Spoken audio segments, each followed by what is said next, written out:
Welcome to Hungry Books. Please subscribe. Transform the chore of downsizing into a celebration of new beginnings. Maybe you're faced with the challenge of moving homes, have decided to slim down your current home, or have inherited a cluttered home from a late relative. In any case, the prospect of sorting through a potential lifetime's worth of accumulated stuff can be incredibly daunting. It doesn't help that downsizing often coincides with momentous changes in our lives that only add to the stress and emotional difficulty of going through our old things. The change might be positive and exciting, like moving in with the person you love. Or maybe it's more somber, such as when a loved one has passed away. Either way, deciding the fate of everything you own is likely to be a physically and emotionally demanding experience. In this video, you'll learn what the items in your home say about you, how someone can end up living in a shrine to the departed, and why, of all his late mother's belongings, the author kept only a single plate.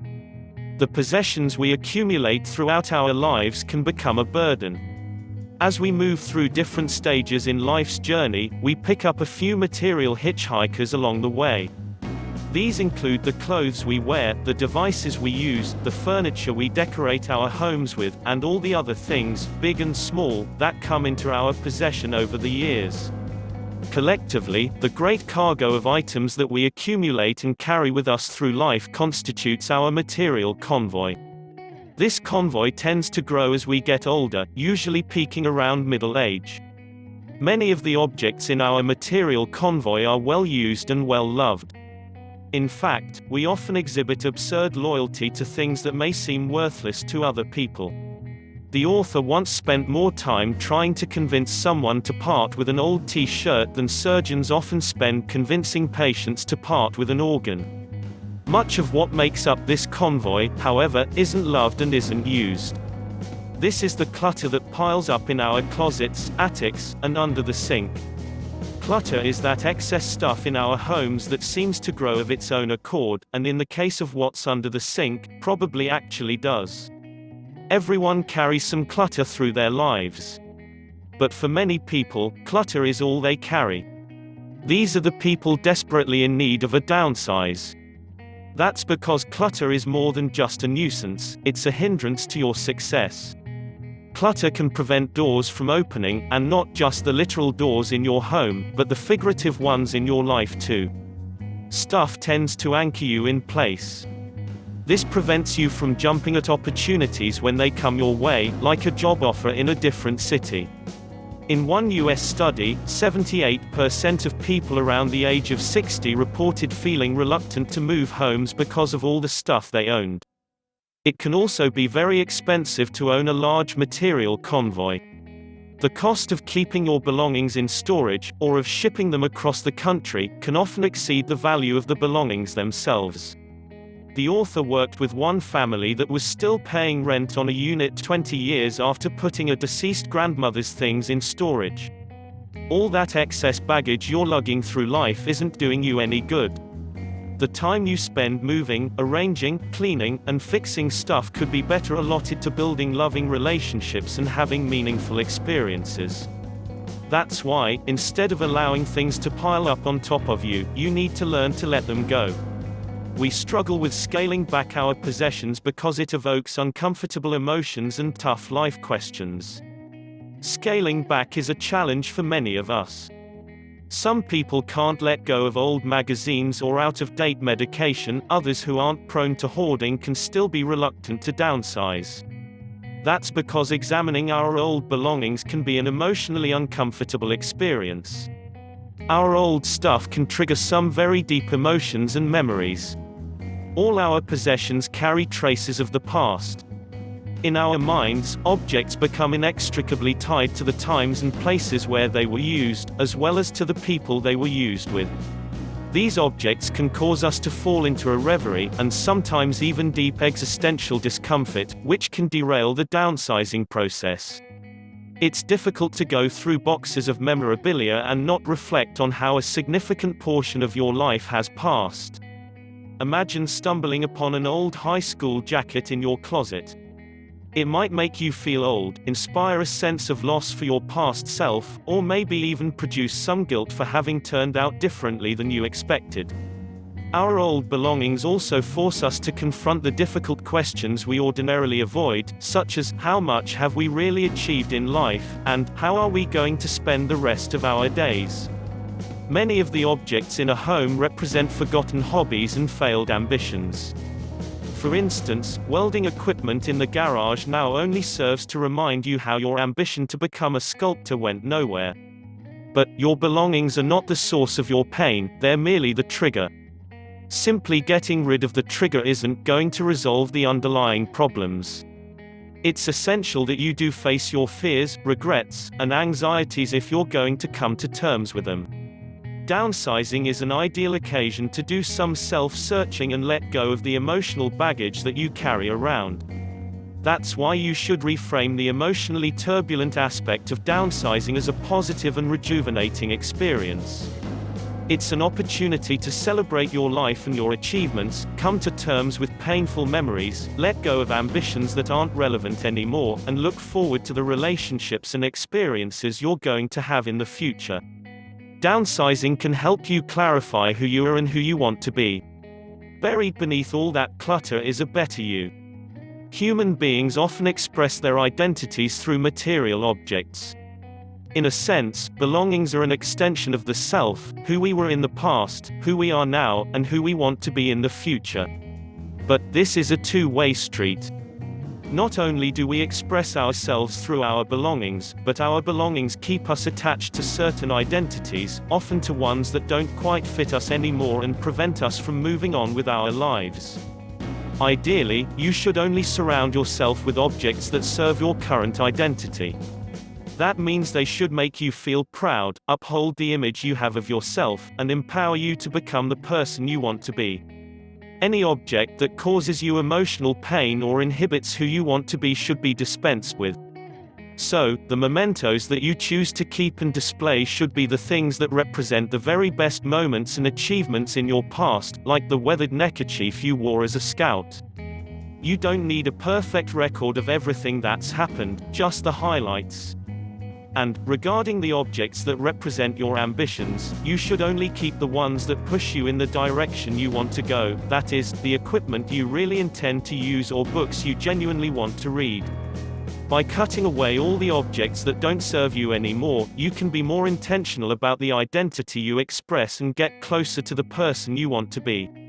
Curating the spaces we inhabit helps promote the inner life we want. Unless you live in a closet-sized apartment, it's likely you eat, sleep, work, and relax in separate parts of your house. Humans tend to designate different spaces for different activities, which is why we like to keep related objects together and why we think of objects as having a specific place in our homes. We might not realize it, but we engage in behavior of moving between spaces with their own unique ambience as a way of steering our mood. Clutter tends to overflow the boundaries of these discrete spaces so that they bleed into each other. This disturbs the ambience that we've tried to foster in each space and makes for a chaotic, less than ideal living environment. To maintain a positive ambience in your home, you should only keep items that contribute positively to the spaces you live in. To fulfill this role, the objects need to fit 3 criteria. First, they should complement one another and create a coherent ambience. You might think that the heavy, antique furniture you inherited from your parents is too valuable to part with. But if the rest of your furniture is chic and modern, then it's probably only going to clash in your home and should be let go. Second, the objects you keep in your home should be ones that you actually use or like. Your home should be a living space, not a storage cupboard. This means you should surround yourself with things that serve you. Keep the winter coat that keeps you warm and brings you joy, but ditch the broken blender that's just taking up space. Finally, your possessions should fit comfortably into the space you have. You shouldn't overpack a space to the point where you can't move freely or access what you need easily. A tidy, well-organized room with plenty of space to move around is one that breeds peace and calm, helps you feel on top of your life, and is more welcoming to others. When you make informed decisions about what you want to keep and are mindful of the spaces you create with them, it doesn't only help organize your home, it helps organize your inner life, too. Hoarding a loved one's possessions isn't the best way to keep their memory alive. Some of the objects in our homes might feel like intruders because they're so heavily marked by their previous owners. This is especially true when we inherit possessions from a close relative who has passed away. We're tempted to hold on to everything. After all, this is all that remains.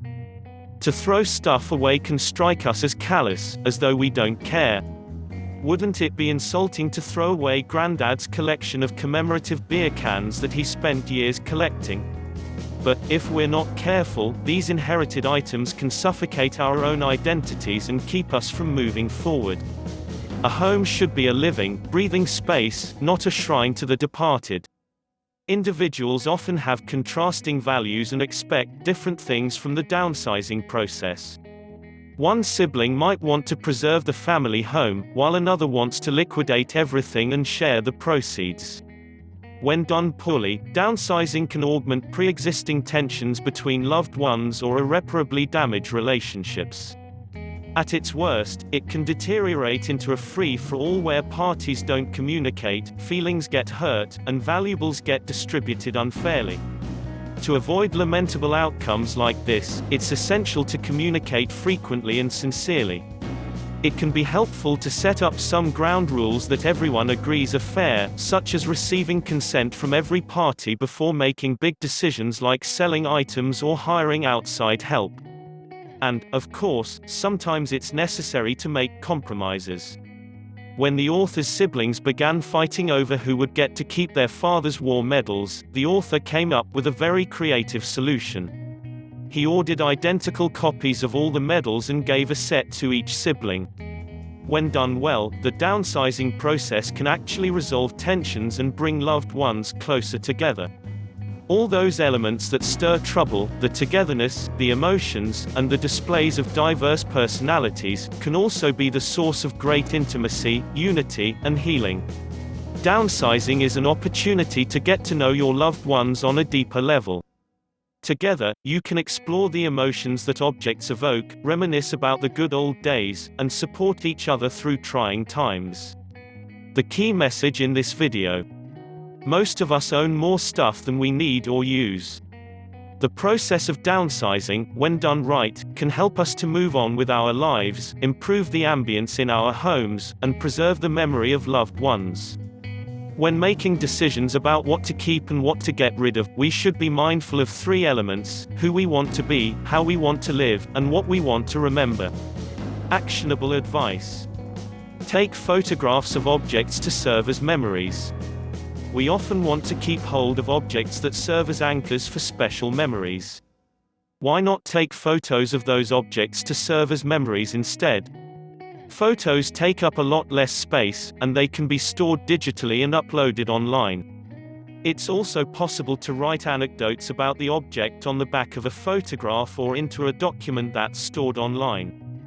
Thank you for watching. Please don't forget to like and subscribe.